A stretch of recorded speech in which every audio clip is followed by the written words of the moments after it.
morning and greetings from Northumberland on a beautiful sunny May morning.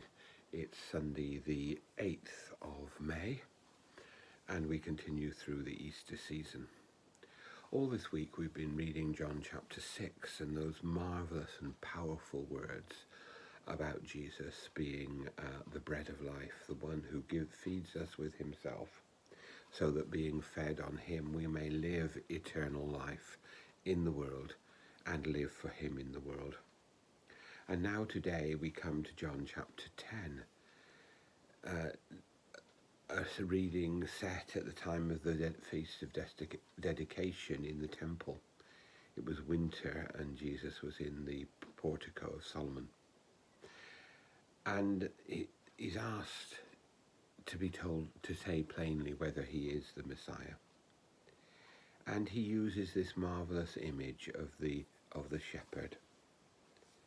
My sheep hear my voice, I know them and they follow thee. I give them eternal life. No one will snatch them from my hand. Jesus, the good shepherd, the shepherd who loves and cares for the sheep. This part of Northumberland is full of sheep and lambs at the moment. And I only have a very small insight into the effort that our farmers and our shepherds put into bringing those lambs to birth.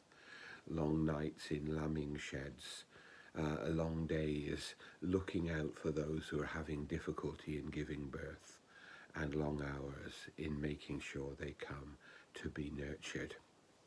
All of this, if we don't close our minds to it, is for a purpose: to produce a crop of food for ourselves and for the nation. But the crop that Jesus seeks to produce from his sheep, from us, is not the crop of food for a nation, but the crop of eternal life in our lives. Our hope that in following him, we who are fed by the bread of life are able to be the sheep of his fold, and we are able to inherit the life that he wants to give us. So Jesus gives us a promise of eternal life. But of course there's another thing that's true.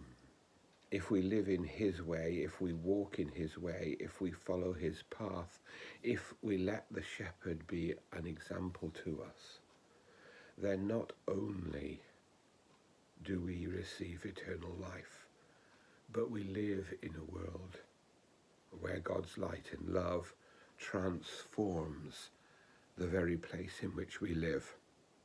Many of us have voted in local elections this week. We haven't up here, but many places they have.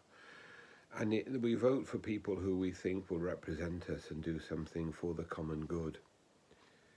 But of course, if we lived in the way of Christ, if we all followed that way of Christ with integrity, with honesty, with compassion for those in need, then the world would indeed be transformed. And we, the sheep of the Good Shepherd, would rejoice in all that he gives us. And so, on this resurrection feast, we remember that Jesus gives us everything, and above all, the gift of eternal life.